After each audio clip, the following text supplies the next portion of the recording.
Unirnos esta noche. Señor, por tu gracia estamos acá.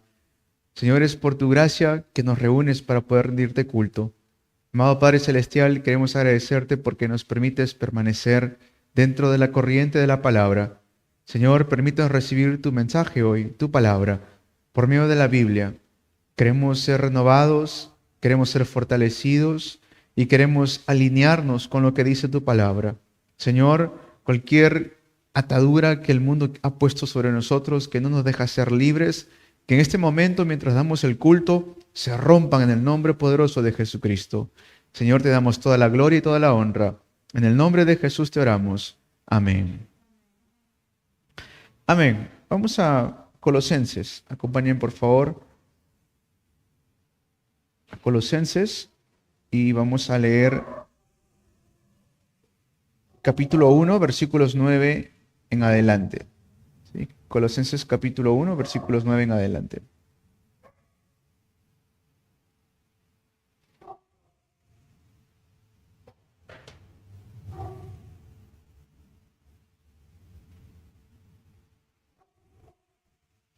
La palabra de Dios leemos en el nombre del Padre, del Hijo y del Santo Espíritu.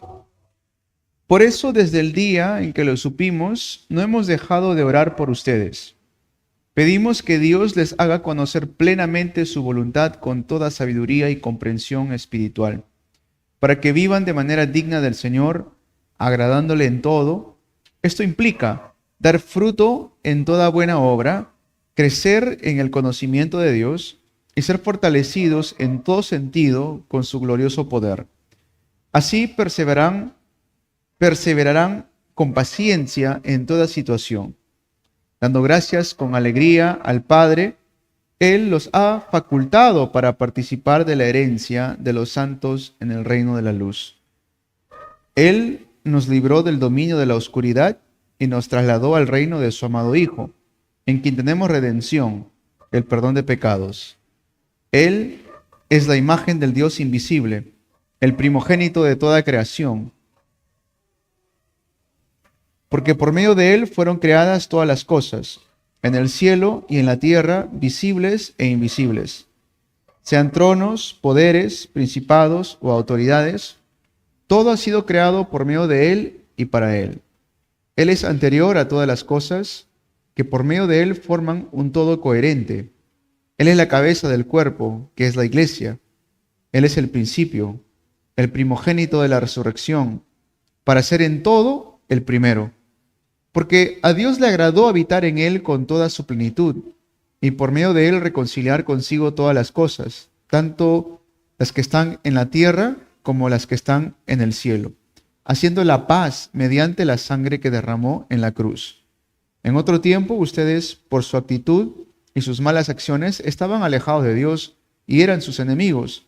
Pero ahora, Dios, a fin de presentarlos santos, intachables e irreprochables delante de Él, los ha reconciliado en el cuerpo mortal de Cristo mediante su muerte, con tal de que se mantengan firmes en la fe, bien cimentados y estables, sin abandonar la esperanza que ofrece el Evangelio.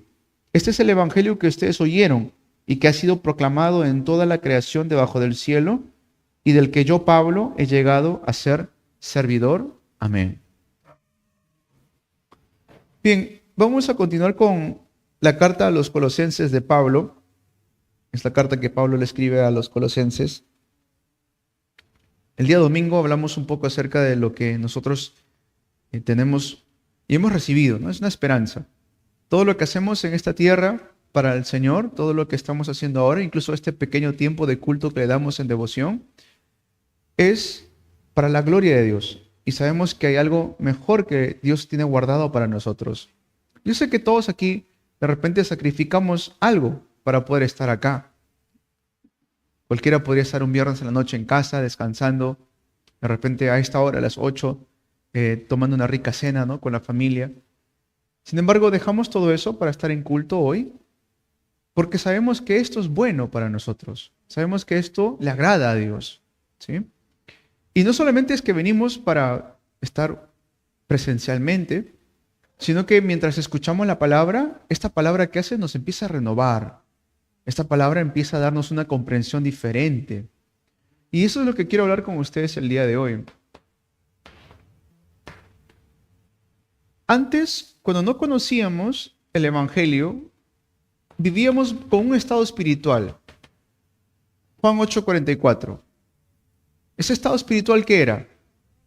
Que nuestro espíritu le pertenecía al enemigo, ¿sí? Espiritualmente le pertenecíamos a un ser que existe el día de hoy, se llama el diablo, Satanás. Quizás no lo sabíamos, o de repente vivíamos sin saberlo, ¿no?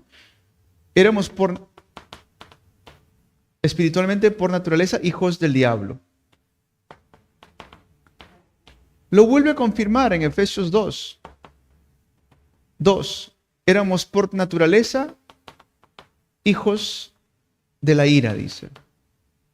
Este era nuestro estado espiritual antes de conocer el Evangelio, ¿sí? Y uno dice, pero yo nunca me portaba mal, es decir, yo no hacía muchas cosas malas. Pero lo que pasa es que antes de conocer el Evangelio, había algo que nos separaba de Dios y eso era el pecado. Romanos 3:23, por cuanto todos pecaron, estábamos destituidos de la gloria de Dios. Ahora, cuando hablamos de pecado, estamos hablando de todo tipo de pecado. Sea el pecado original que cometió Adán y Eva, sea el pecado de consecuencia que lo comete de repente una persona que miente, que roba, un pecado de consecuencia, o los pecados generacionales que vinieron transmitiéndose desde nuestros antepasados, que no lo sabíamos. O sea, todo tipo de pecado venía hacia nuestras vidas. No lo sabíamos, pero este era el estado en el cual nosotros nos encontrábamos antes de conocer el Evangelio. Ahora, estando en este estado, hemos perdido muchas cosas. Y en este estado, por eso es que venían desastres a nuestras vidas. Venía un problema, ese problema de repente era algo ligero, suave, pero se transformaba en un desastre. Y nuevamente nos recuperábamos, nuevamente nos levantábamos, nuevamente los levantábamos, y de pronto otra vez un desastre nuevamente. Y otra vez empezábamos, bueno, así es la vida, ¿qué podemos hacer? Hay que seguir avanzando. Claro, ¿no? Uno empieza a levantarse y nuevamente otro desastre se levanta. Todo esto era ¿por qué? Porque nuestro estado espiritual estaba completamente alejado de Dios. ¿Sí? Y por eso es que el día de hoy, hermanos, si venimos a la iglesia es para entender, tener como dice el texto de hoy, un entendimiento espiritual. Ah, ese era mi estado espiritual antes de conocer a Cristo. Pero ahora que hemos llegado a conocer el Evangelio, tengo que entender que esto, lo que me separaba de Dios, Cristo lo ha solucionado. Amén. Uno dice, pero yo no me portaba mal. Está bien, miren. Uno puede decir, yo confieso mi pecado y soluciono el pecado de consecuencia. Algunos dicen eso. Yo si me he portado mal, he tratado de arreglar las cosas, ahí quedaron bien, por eso no tengo un problema con nadie. Está bien, puede suceder eso. El tema es que no solamente es un pecado de consecuencia que nos separaba de Dios, era el pecado original. Algo que ni ustedes ni yo cometimos, eso lo cometió Adán. Pero porque Adán lo cometió, ese pecado se seguía transmitiendo de generación en generación en generación. ¿Cómo puedo confesar algo y pedirle perdón por un pecado que yo no había cometido? No sé si me dejo entender. ¿Cómo íbamos a solucionar nosotros un pecado que nuestro antepasado Adán cometió? ¿Cómo íbamos a solucionar eso? Imposible. Imposible que nosotros lo hayamos podido solucionar. De repente, si yo me porto mal con alguien, de repente, si yo me había peleado con alguien, le puedo después pedir perdón, discúlpame, no fue la manera de actuar. Ok, se soluciona eso. Pero ¿qué hay de los pecados que no he cometido? ¿O qué hay de los pecados que hemos cometido, pero no nos dimos cuenta que los cometimos? Porque hay cosas así también. Por eso, cuando yo digo entender Cristo, me doy cuenta, realmente Cristo es la solución a todos mis problemas. Porque si no hubiera sido por Cristo, este aún seguiría siendo mi estado espiritual. Y aquí es donde constantemente el mundo quiere distraer, quiere arrastrar, quiere destruir constantemente. Por eso hoy, mientras empezamos a escuchar el mensaje, mientras empezamos a recibir palabra de parte de Dios, vamos a ir recibiendo lo que dice por medio de Colosenses, desarrollo. El diablo siempre va a querer quitarnos bendición. El diablo siempre va a querer alejarnos de Dios. Recuerden bien esto. Ayer hablaba con un amigo mío y está pasando una situación delicada en su familia. Y cuando una persona a quien tú quieres tanto se enferma, no solamente se debilita la persona, sino también uno mismo, ¿no? Te afecta a ti, claro, porque es alguien que tú amas. Y me comentaba lo que estaba sucediendo en su vida. Y yo sé que él de cierta manera tiene fe. Yo le decía algo, mira, te toca a ti ahora, en este evento, encontrar la respuesta que Dios te quiere dar. Porque lo que él sabe es, claro, es un evento más y hay que seguir adelante. Muchos sabemos eso. Pero nuestra vida no solamente es hay que seguir adelante. Nuestra vida es completamente diferente cuando encuentro el valor de Cristo Jesús. El título de hoy, si lo han visto, es ¿qué? La supremacía. Para aquellos que no saben qué significa supremacía, quiere decir que Cristo es supremo, es por encima de todas las cosas. No hay algo por encima de Cristo. Él es supremo a todas las cosas. Esa es la supremacía de Cristo. Por encima de Él no hay nadie. ¿Amén? ¿Me está dejando entender? De eso vamos a hablar el día de hoy. Para entender esto, primero,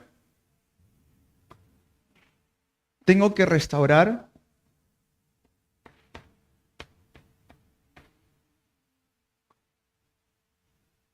la fuente de poder.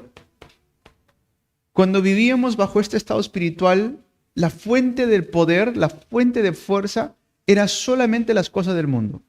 Por ejemplo, si de repente los hombres se peleaban en casa, tenían alguna discusión con la esposa, su fuente de poder, ¿qué era?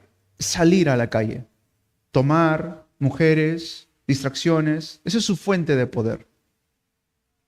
Si de repente el joven estresado en casa, el joven estresado en el colegio, estresado de repente en la sociedad, ¿qué es lo que ellos buscan para restaurar su fuerza? Van a buscar drogas, van a buscar de repente placer o incluso van al internet y buscan cosas para poder satisfacer sus necesidades. O sea, esa es su fuente de poder. ¿Sí? ¿Cuándo? Cuando están aquí, en este estado, separados de Dios. Porque no conocen. Pero ahora que hemos conocido el Evangelio, ahora que hemos conocido a Cristo Jesús, yo tengo que restaurar mi verdadera fuente de poder. Ahora que soy nuevo en Cristo, yo no puedo seguir buscando una fuente acá afuera. Tengo que encontrar mi fuente de poder en Cristo Jesús. Él tiene que ser mi pozo de agua a la cual acudo para cuando tengo sed, a Él voy a ir, Él es el agua de vida eterna. Cuando siento debilidad, Él es mi pan de vida. Cuando siento que estoy en tinieblas, Él es la luz que alumbra cada paso que doy. ¿Me dejo entender? Porque antes buscábamos otras cosas como nuestra fuente de poder. Me siento desanimado, me siento triste, entonces voy a buscar otras cosas. Voy a buscar el cariño de alguien. Y en eso muchas jovencitas terminan con una vida muy desastrosa. Voy a buscar la fuente porque necesito dinero. Entonces en ese camino muchos jóvenes el día de hoy están en camino de destrucción. Porque tratan de buscar la fuente de poder, ¿dónde? En el mundo. Y no van a encontrarlo porque no es algo verdadero. Recuerden, somos seres espirituales. Nuestra fuente tiene que ser Cristo Jesús. Tengo que restaurar esa fuente espiritual. Miren lo que dice el versículo 9. Aquí vamos a ir como deshilachando versículo por versículo, ¿sí? Si tienen su Biblia ahí, por favor, me acompañan. Versículo 9 dice, por eso, desde el día en que lo supimos, no hemos dejado de orar por ustedes. Pedimos que Dios les haga conocer plenamente su voluntad con toda sabiduría y comprensión espiritual. Miren, Pablo se entera de que la iglesia está creciendo en Colosas. Ya, eso está en Turquía, en cierta parte de Turquía. Hasta el día de hoy, Colosas como una ciudad no existe, son ruinas. Pero en aquel entonces, cuando Pablo estaba vivo, esto era una ciudad y allí se estaba estableciendo una iglesia. Y cuando Pablo oye que había ido Epafras a establecer la iglesia allí en Colosas, él se alegra mucho. ¿Y qué es lo primero que pide a Dios? Dice, no hemos dejado de interceder por ustedes. ¿Qué le está diciendo? Señor, derrama sobre ellos toda la sabiduría para que tengan ¿qué? Conocimiento espiritual. Y eso es una de las cosas que el diablo más va a querer atacar, nuestro conocimiento espiritual. Estos días he estado enfatizando, desde el día domingo, si ustedes han escuchado los mensajes que hemos estado dando, he estado enfatizando mucho esto. Jesús es Dios. Sí, no sé si lo han escuchado, pero Jesús es Dios. Y le he dado textos bíblicos para poder, incluso a las sectas que quieren venir a querer confundir al pueblo de Dios. Pero les digo esto. Si, digamos, en el momento alguien les viene a ustedes a preguntarle, ¿dónde dice en la Biblia que Jesús es Dios? ¿Qué texto le sacarían ustedes? Porque no solamente es con decir, ¿no? A ver si le dice remanente o Moisés, ¿qué texto de la Biblia dice que Jesús es Dios? Muéstrame, por favor. Entonces, no tiene que responderme, solamente estoy preguntando, ¿ya? Si yo estoy preparado para eso, es porque estoy teniendo un conocimiento espiritual. Pero si en ese momento yo dijera, ay, la verdad que no sé, y se puede comprender si eres un nuevo creyente, pero si digamos tienes 5 años, 9 años, 10 años en la iglesia, y aún así no puedes dar con un texto bíblico que es tan importante, es porque lo que me está pasando es, no estoy pudiendo tener, ¿qué? Conocimiento espiritual. Conocimiento espiritual es llegar a un punto en mi vida donde yo sé, tengo toda seguridad y toda firmeza en quién he creído, Cristo Jesús. Y no solamente lo sé por una emoción, no solamente lo sé porque me siento feliz, que es obvio, es válido eso, que cuando conozco a Cristo, cuando llego a conocer el Evangelio, yo me siento contento, me siento feliz. Pero no solamente es eso, sino también poder basarlo, ¿dónde? En la palabra de Dios. ¿Por qué? Porque la palabra de Dios es ¿qué? Mi fuente de poder. ¿Me estoy dejando entender? ¿Sí? Porque si yo digo solamente, no, es que así yo lo siento, así me ha gustado y así, está bien, ¿sí? Eso es parte de la introducción, nos sentimos así. Hasta el día de hoy yo me siento así, enamorado de Jesús, el Cristo.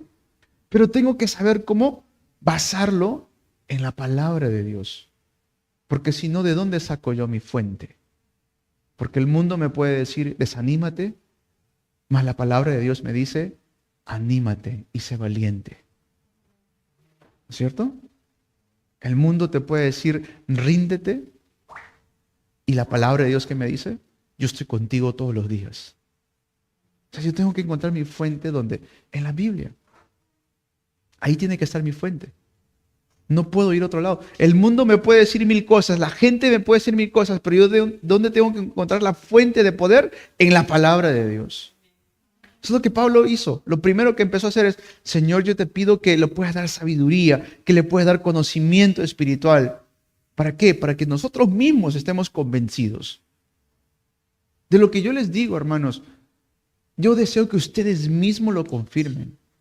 Que no sea solamente porque el pastor así dijo, no, que ustedes digan, realmente he conocido el Evangelio. Realmente he podido ver, entender, tengo un conocimiento espiritual y esto me está a mí llenando de mucha fuerza. Miren lo que dice el versículo 10. Versículo 10, acompáñame.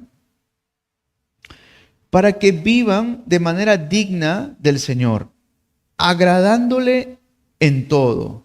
Miren, que podamos vivir una vida digna del Señor y que podamos agradarle a Dios en todo. ¿Pero qué significa esto? ¿Esto qué implica? ¿Cómo podemos agradar a Dios? Aquí lo dice. Esto implica dar fruto en toda buena obra, crecer en el conocimiento de Dios. Nuevamente sale allí, ¿cierto? ¿Qué es una vida que a Dios le agrada? Que yo pueda llevar, ¿qué? Frutos en todo, dice. Y lo mencionaba por la oración de madrugada, el día de hoy por la mañana. Le decía, hermanos, Dios nos ha llamado a que podamos prosperar. Cuando hablo de prosperar es esto, frutos. Que mostremos frutos. Y dice allí claramente el versículo 10, para que vivan de manera digna al Señor, agradándole a Dios en todo. ¿Qué implica esto? Dar fruto ¿en dónde? ¿En qué? En toda buena obra. En toda buena obra. crecer en el conocimiento de Dios. Por cierto, ¿cómo crecemos en el entendimiento de Dios? Por la palabra del Señor. ¿Cómo más crecemos? Por los entrenamientos. ¿Cómo más crecemos? Por medio de los cultos. ¿Cómo más crecemos? Por medio de la época viernes, sábado y domingo, BSD. Estamos haciendo actividades en la iglesia, hermanos, pero tenemos que dar más atención, porque eso que hace, nos hace a nosotros crecer. Pero si mientras más me alejo de las cosas de Dios, recuerden, no va a haber crecimiento. Siempre les digo Juan 15:5. Juan 15:5, Jesús que le dice, ustedes son los pámpanos, yo soy la vid. Separados de mí, nada pueden hacer. Recuerden siempre eso, Juan 15:5. Yo soy la vid, ustedes son los pámpanos, separados de mí, nada pueden hacer. Y ahora, el versículo 11. Aquí viene el versículo 11. Lean conmigo. Y ser fortalecidos en todo sentido con su glorioso poder. Así perseverarán con paciencia en toda situación. Amén. ¿Se dan cuenta? Cuando encuentro en Cristo mi fuente de poder, ¿qué es lo que emana de allí? Fortaleza. Cuando Cristo es la fuente de mi poder, cuando la palabra de Dios es la fuente de mi poder, de allí empieza a emanar ¿qué? Toda mi fortaleza. Es tan bonito esto. Pablo lo está confirmando. Ser fortalecidos en todo sentido, dice. En todo sentido. No solamente fortalecido mentalmente, sino también en ánimo. Y les pregunto esto porque deseo que ustedes mismos lo puedan confirmar.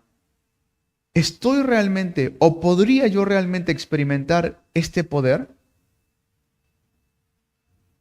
Sí. ¿Cuándo? Cuando Cristo se vuelve la fuente de mi poder. Amén. No importa lo que está pasando, no importa lo que diga el mundo, Cristo es mi roca, Cristo es mi fortaleza, a Él voy a acudir, no importa lo cansado que esté. ¿Qué dice Mateo 11:28? Vengan a mí todos los que están trabajados y cargados, y yo les haré descansar. A Él tengo que ir.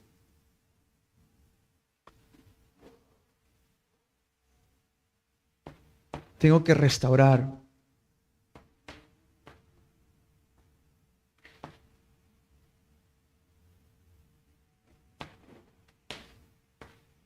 Al hombre original. Es decir, restaurar quién soy yo originalmente. Cuando vemos a Adán y Eva, ellos fueron los primeros que Dios creó. Ellos fueron los originales, por decirlo así. Sin embargo, por causa de la caída o por causa de la tentación, eso se distorsiona. ¿No?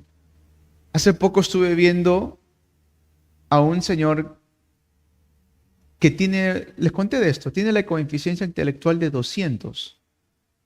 O sea, Albert Einstein tenía creo que 120, 130 por allí su coeficiencia intelectual. Creo que Isaac Newton tenía como 170 por allí. Este hombre tiene 200 de coeficiencia intelectual. O sea, es el hombre más inteligente que se ha registrado en la historia. ¿No? Y cuando le preguntan, ¿qué debería hacer yo en mi vida? Le hacen esta pregunta a este hombre. ¿Qué debería hacer yo en mi vida? ¿Saben lo que le responde a este hombre? Mire, el hombre más inteligente le dice, busca a Dios. Búscalo con todo tu corazón y búscalo con toda tu mente y con toda tu fuerza. No sé si me estoy dejando entender. A pesar de que el hombre cayó, todavía queda como una semilla, un remanente. A pesar de que cayó el hombre, queda todavía en nosotros, ¿qué? Esa imagen original que en un momento tuvimos. Adán pudo nombrar a todos los animales de la tierra. Para eso hace falta, yo estoy seguro que Adán tenía una coeficiencia intelectual de 1000 seguramente. ¿No? Por todo lo que él podía hacer, conocimiento que él tuvo, el primer hombre. Y dentro de esto, hermanos, vamos a seguir leyendo. Vamos al versículo 12. Miren lo que dice el versículo 12.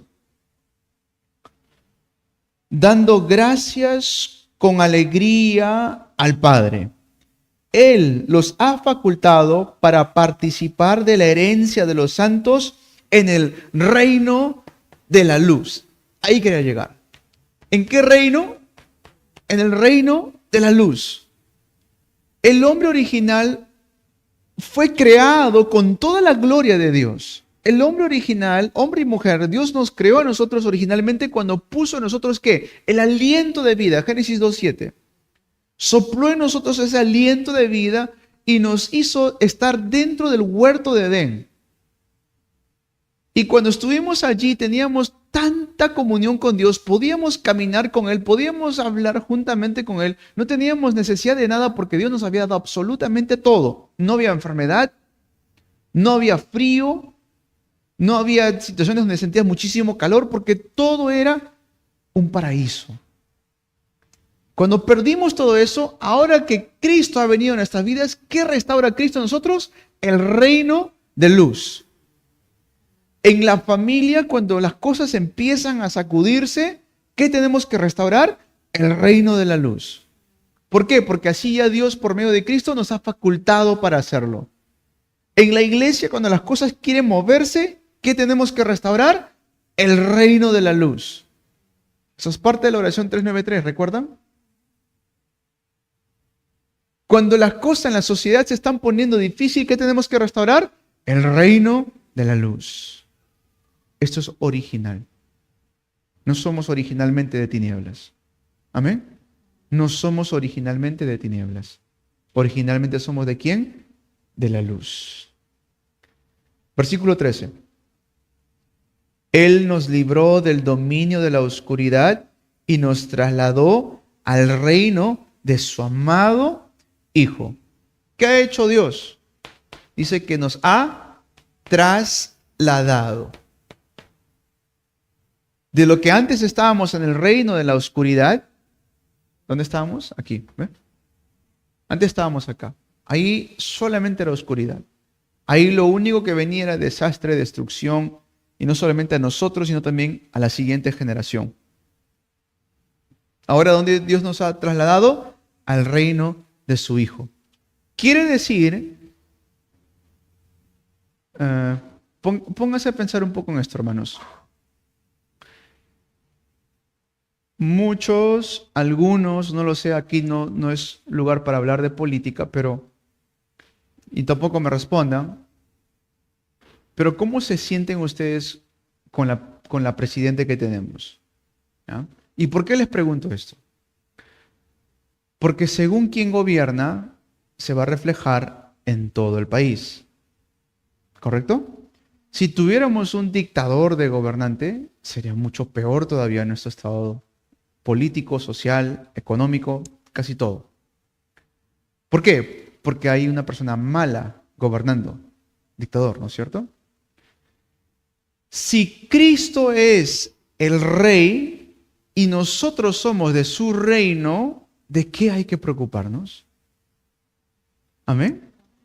Si Cristo es el Rey Supremo, Él está cuidando de mi vida, ¿de qué tenemos que realmente afanarnos? Eso es lo original. Originalmente no fuimos creados, yo les digo cuántas veces no fuimos creados para estar solamente en este mundo. Es más, no nos acostumbremos tanto a este mundo, porque no vamos a estar aquí para siempre. Nosotros pertenecemos al reino de la luz. Y ya Dios, Jesucristo, por medio de su sangre que derramó en la cruz, ¿qué ha hecho? Nos ha trasladado. Ya no más estamos en tinieblas. Ahora estamos en el reino de la luz. Y dice el versículo 14, acompáñame por favor. En quien tenemos redención, el perdón de pecados. ¿Recuerdan lo que dije acá? ¿Qué nos separaba de Dios? El pecado. ¿Qué ha hecho Cristo? Nos ha perdonado. Ha perdonado todos mis pecados. Amén. Ha perdonado todos mis pecados. No puedo seguir pensando constantemente que soy pecador, soy pecador, soy pecador. ¿Por qué? Porque si sigo pensando de esta manera, voy a vivir como un pecador. Si yo constantemente estoy que repito, soy pecador, perdóname, soy pecador, ¿qué va a pasar? Mi vida va a ser así. Es que soy pecador, por eso soy así. Por el contrario, piensen en esto, por el contrario, si digo, Jesús, creo en la obra que tú has hecho, quiero vivir como justo, quiero vivir como una persona limpia. Apenas viene ese pecado rápidamente, tengo que darme cuenta que el pecado ya no coincide conmigo. ¿Por qué? Porque soy justo por medio de lo que Cristo hizo. Y apenas viene esa tentación o el pecado que quiere destruirme, voy a rechazarlo. ¿Por qué? Porque estoy viviendo como justo y quiero vivir como justo. No sé si me dejo entender. Si por el contrario constantemente estoy pensando, soy pecador, y viene el pecado, ¿qué hago? Le doy un saludo, pues. Hola, pecado, ¿cómo estás? Yo también soy pecador. Así vamos a vivir. Por eso Pablo le vuelve a recordar aquí. Recuerden, ustedes han sido perdonados de sus pecados. Vivan como tal. Vivan como personas que han sido limpios de sus pecados. ¿Y ahora qué más tengo que restaurar? Tengo que restaurar la economía de la luz. Tengo que restaurar la economía de la luz. Miren lo que dicen los siguientes versículos. Versículo 15, por favor. Versículo 15, ¿sí? Dice, Él es la imagen del Dios invisible, el primogénito de toda creación. ¿Quién es Cristo? La imagen del Dios invisible, el primogénito. ¿Recuerdan qué le decía acerca de la palabra primogénito? Que Él tiene anterioridad y preeminencia. A eso se refiere. Cuando dice primogénito no está diciendo que Él nació primero. No es en el término que nosotros lo conocemos. Primogénito lo conocemos como aquel que nació primero de la familia, ¿no es cierto? El hermano mayor, él es el primogénito. Pero no es en ese sentido que está siendo usado acá. Si ustedes van al texto original, cuando se refiere a primogénito, quiere decir que Él tiene anterioridad. Es antes que todos y preeminencia. A eso se refiere. Quería darle un poquito del trasfondo del texto para que lo entendamos bien, porque luego van a pensar que primogénito se refiere a que Él nació primero. No, no se refiere a eso. ¿Por qué entonces? Se dan cuenta que Cristo es anterior a todo y es preeminente a todo. Y aquí voy a tocar el punto de la economía de la luz para que podamos, pero tengo que entender esto primero.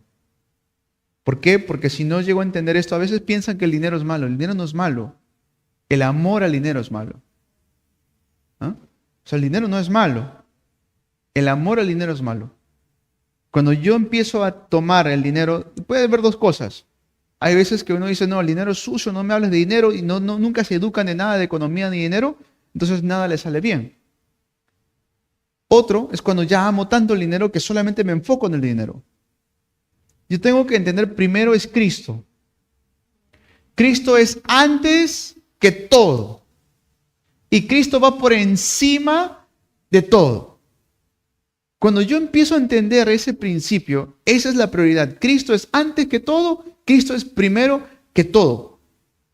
Preeminente, por encima de todo. Allí voy a poder entender realmente lo que empieza a hablar y vamos a conectarlo con la economía de la luz. El versículo 16, por favor, vamos juntos, 16. Dice, porque por medio de Él fueron creadas todas las cosas en el cielo y en la tierra, visibles e invisibles, sean tronos, poderes, principados o autoridades, todo ha sido creado por medio de Él y para Él.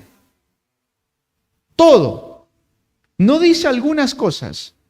No dice ciertas cosas, porque aquí han cambiado, lo decía, los testigos de Jehová han cambiado en su traducción, dice otra cosa. haciendo entender como que Cristo, aparte de Él, fue creado. Y no, por medio de Él existió antes que todos. ¿Qué quiere decirnos eso, hermanos? Todo lo que tengo es para Cristo. Todo lo que tengo es por Cristo. Oro, dinero, economía, estructura, finanzas, todo esto para Cristo, por Cristo. Ahora vamos a leerlo otra vez. No los veo muy convencidos. Dice, porque por medio de Él fueron creadas todas las cosas. ¿Ya? No dice algunas cosas, sino todas las cosas. En el cielo y en la tierra. Hacia aquí también. ¿Ya? Visibles e invisibles. Quiere decir las cosas espirituales y también las cosas materiales. ¿Correcto? Sean tronos, poderes, principados o autoridades. Todo ha sido creado por medio de Él y para Él. Entonces, si yo entiendo que primero es Cristo, todo lo demás va a fluir. ¿Acaso no ven en Mateo 6:33, Jesús mismo lo confirma? Busquen primeramente el reino de Dios y su justicia, y todo lo demás será añadido. Porque todo fue creado por medio de Él y para Él. Cristo es primero. Amén. Cristo es primero. Una de las cosas que más ataca el diablo a los creyentes es en la economía. Y digo esto con respeto y cariño a toda la iglesia. Espero que no me tomen a mal esto, pero a veces se quiere hacer cosas en la iglesia y lo primero que hacen es salen las críticas. ¿Por qué hacen eso? ¿Por qué hacen los otros? Y no estamos haciendo algo malo. O sea, moralmente no es malo. Porque es algo para la iglesia. Es algo para levantar la iglesia. Algo para poder generar economía para la iglesia. Moralmente no es malo eso. Entonces, ¿por qué sale eso? ¿Saben por qué? Porque nos hemos grabado otras cosas. Nos hemos grabado que primero es para mí. Nos hemos grabado que primero es, y todo lo que tengo es por mí. Tengo que cambiar eso. ¿Amén? Tenemos que cambiar esto. Porque si no, créame, miren, si yo no entiendo esto, ¿saben lo que hace el enemigo? Me empieza a quitar economía por medio de algo.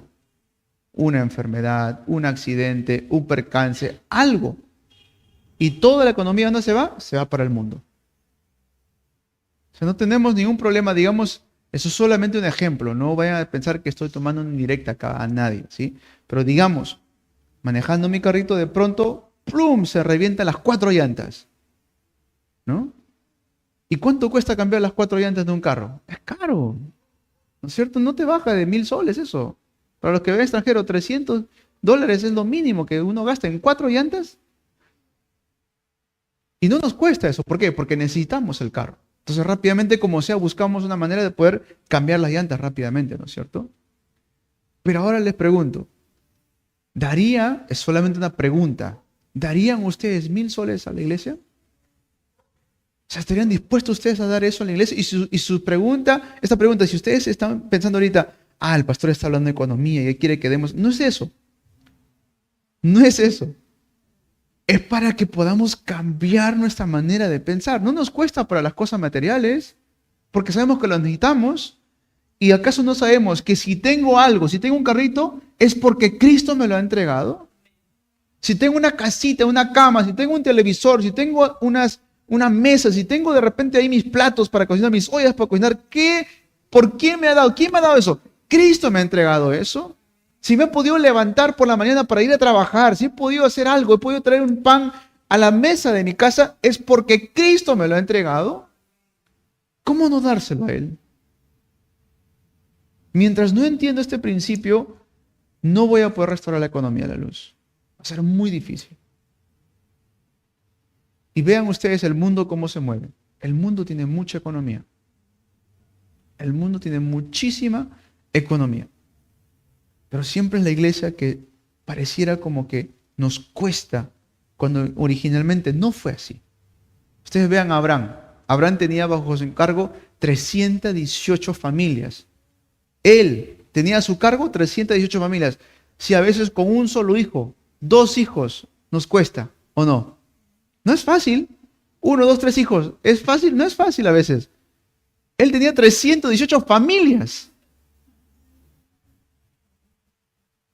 bajo su cargo. Isaac, Jacob, José fueron iguales. Y ustedes dicen, algunos dicen, es que no, en la Biblia Jesús no vivió así, Pablo tampoco. Eso fue porque ellos eligieron eso. Pero si ustedes se dan cuenta, Jesús tenía discípulos muy pudientes. ¿Cómo inmediatamente apenas se enteraron que Jesús había muerto? ¿Qué es lo primero que hicieron? Le dieron su tumba de toda la familia. Ni siquiera una tumba pequeña por ahí. Era una tumba para toda una familia. ¿Esa tumba a quién se la dieron? A Jesús. ¿Ustedes saben cuánto habrá costado esa tumba en aquella época? O sea, si Jesús quería, de un momento agarraba y decía, hagamos esto, esto, lo otro, y llamaba a todos sus discípulos prudentes, y así lo hacía. Pero ¿por qué él eligió eso? No era su objetivo de Jesús, no era su objetivo la economía. ¿Su objetivo cuál era? El reino de Dios. Si ustedes ven a Pablo, Pablo tenía discípulos en la casa del emperador, discípulos pudientes. Y si él necesitaba llevar ofrendas a una iglesia, simplemente llamaba y esos discípulos le entregaban. Pablo, ¿cuántas veces lo ha mencionado? Pero dicen, ¿pero por qué Pablo vio en pobreza? Pablo eligió eso porque era su misión. Desde un inicio Dios le dijo, este va a ser instrumento mío para llevar mi nombre a presencia de reyes, del gobernador, de todo el pueblo de Dios. Esa era su misión de Pablo. Pero luego ustedes vean la iglesia de Pablo, la que él estableció en Antioquía, en tiempo de hambruna, ¿cómo estuvo? Fuerte. Es más, ellos enviaban economía a otras iglesias. Corrección, para ser en todo el primero. En todo, ¿quién es primero? Cristo es primero. En toda área de mi vida, ¿quién es primero? Cristo es primero.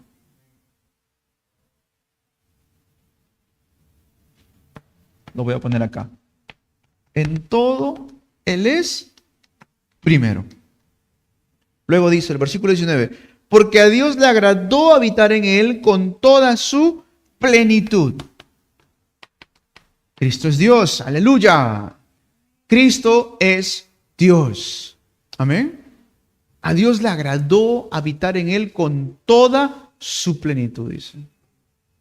Eso le agradó a Dios. Versículo 19. Con esto ya voy concluyendo.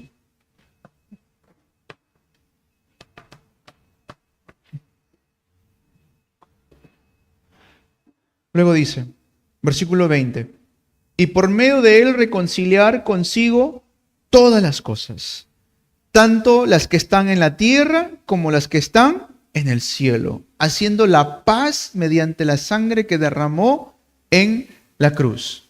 Antes que había enemistad, antes que estábamos separados completamente de Dios. Cuando Cristo muere en la cruz, ¿qué es lo que Él hace? Trae la paz. Antes sobre nosotros venía solamente la ira de Dios. ¿Por qué? Porque había pecado en nuestra vida. O sea, lo único que merecíamos antes de conocer el Evangelio era la ira de Dios. Por naturaleza éramos hijos de la ira. Pero al conocer a Cristo en mi vida, ¿qué es lo que Él trae? Reconciliación y por medio de eso, paz. Ahora, si entiendo esto, dice el versículo 21. En otro tiempo ustedes por su actitud y sus malas acciones estaban alejados de Dios y eran sus enemigos. ¿Ven? Está confirmando lo que les vengo diciendo. 22. Pero ahora Dios, a fin de presentarlos santos, intachables e irreprochables delante de Él, los ha reconciliado en el cuerpo mortal de Cristo mediante su muerte. ¿Cómo nos va a presentar Dios delante de Él? Nuevamente vamos a leerlo. Santos. ¿Qué más dice? Intachables,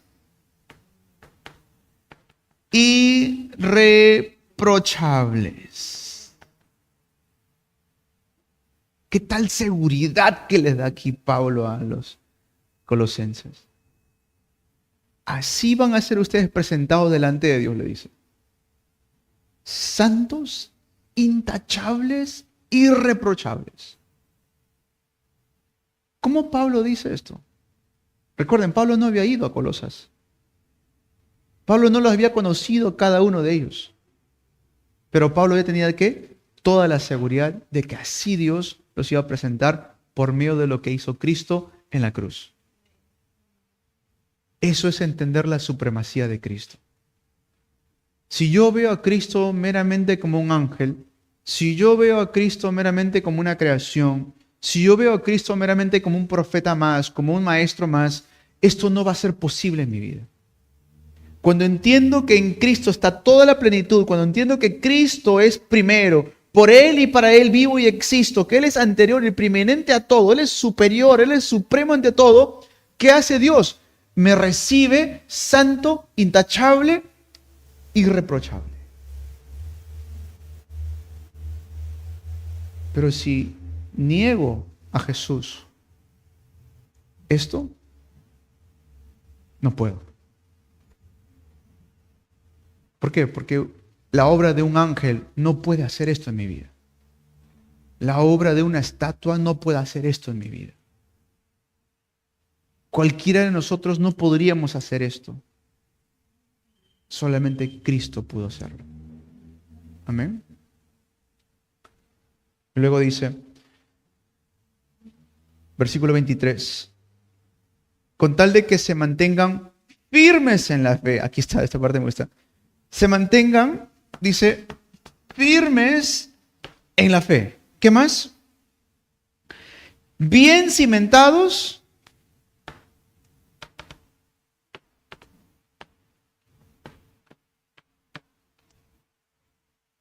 Bien cimentados y estables, sin abandonar la esperanza que ofrece el Evangelio. Gloria al Señor.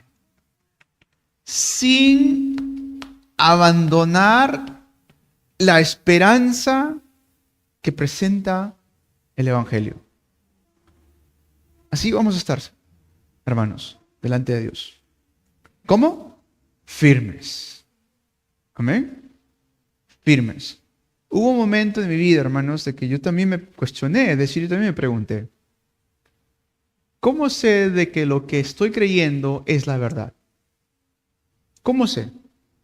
¿Cómo sé de que lo que estoy haciendo es verdad? Recuerden, entré en el ministerio cuando yo tenía 18 años. Y tuve que hacerme estas preguntas. Porque a los 18 años no es que entré porque no tenía otra cosa que hacer. Podía haber ido a diferentes lugares, podía haber tomado otro rumbo como una carrera, pero el Señor me guió a hacer esto.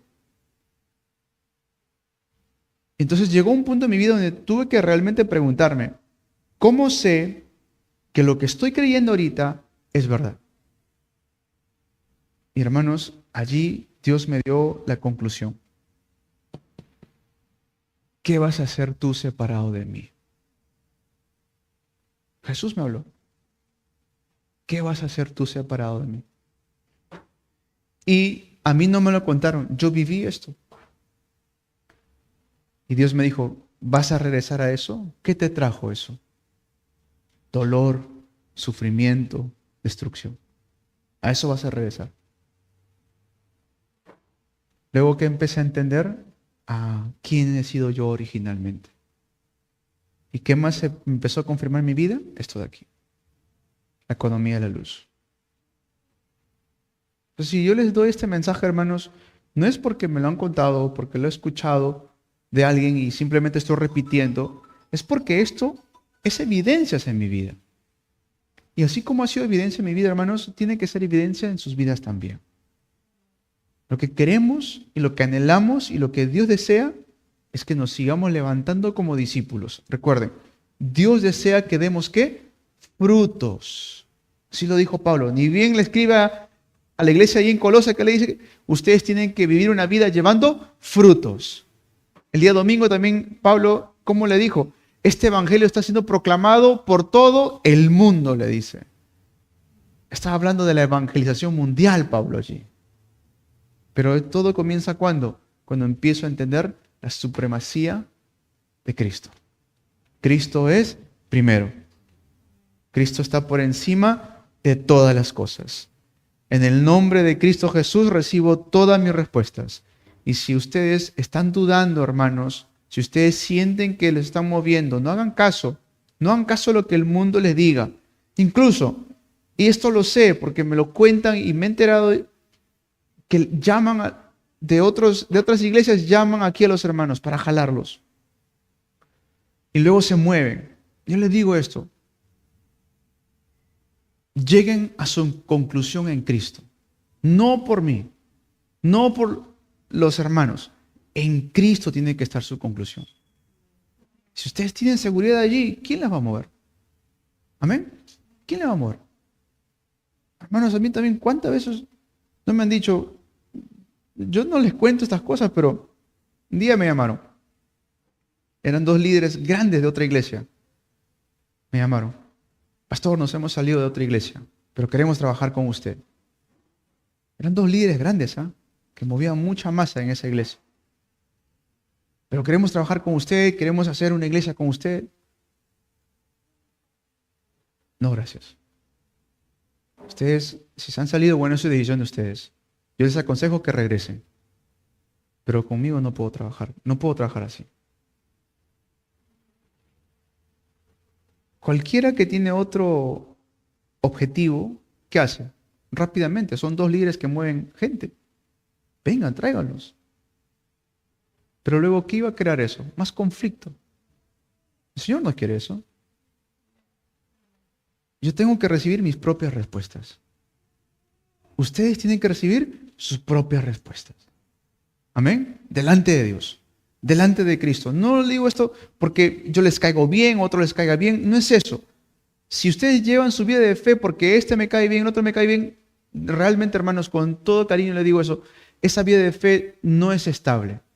¿Dónde tiene que estar su fuente de poder? En la palabra de Dios. ¿Dónde tiene que estar su fuente de poder? En Cristo Jesús. Si allí está mi fuente de poder, nadie me mueve.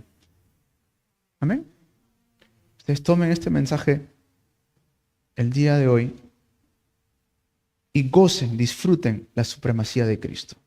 Amén. Vamos a orar. Amado Padre Celestial, queremos darte gracias por darnos tu palabra. Señor, en el mundo se levantan tantos eventos. Es porque no te conocen, Señor.